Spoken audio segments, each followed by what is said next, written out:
Our next triad is the social stance. Now, this Hornevian triad is about how you show up to social situations and relationships, having that primary need met.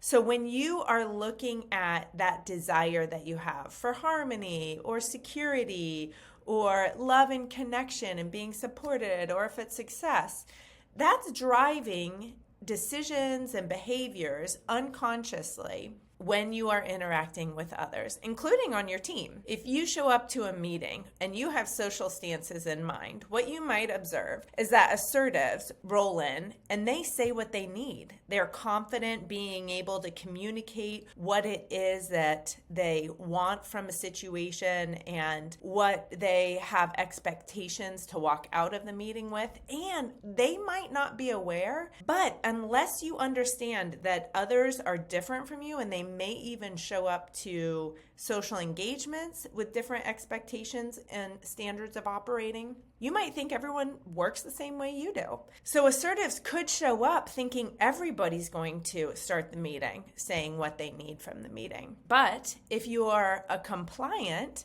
you show up and you want to understand what the expectations are for your role on the team.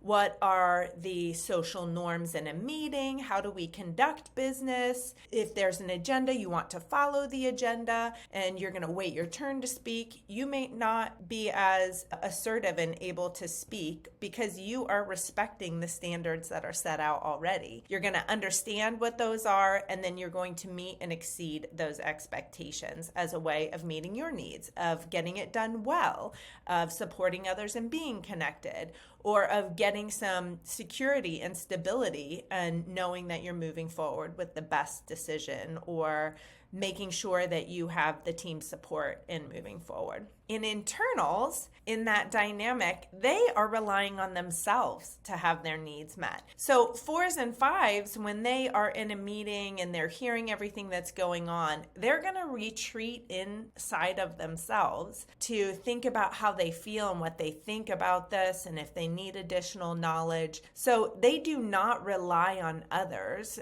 to give them what they need. They will get the information they need and go inside to come up with their conclusions and the decisions that need to happen. So if you are keeping this in mind in a meeting, you can be thoughtful that not just assertives will speak what their hopes are or the roadblocks or their expectations are for the meeting. You can get everyone's input. And if you are hoping, like an assertive, for example, wants some decisions or some outcomes from the meeting, communicating to internals ahead of time what the agenda is or what you hope to get gives them the time to think through and develop what their opinion is on a situation so that they can show up and give what is needed to those involved. Also, communicating what the expectations are, what success would look like, helps compliance to be prepared to also execute in real time. So in your next meeting, be thoughtful about what do people need? How do they best get what they need?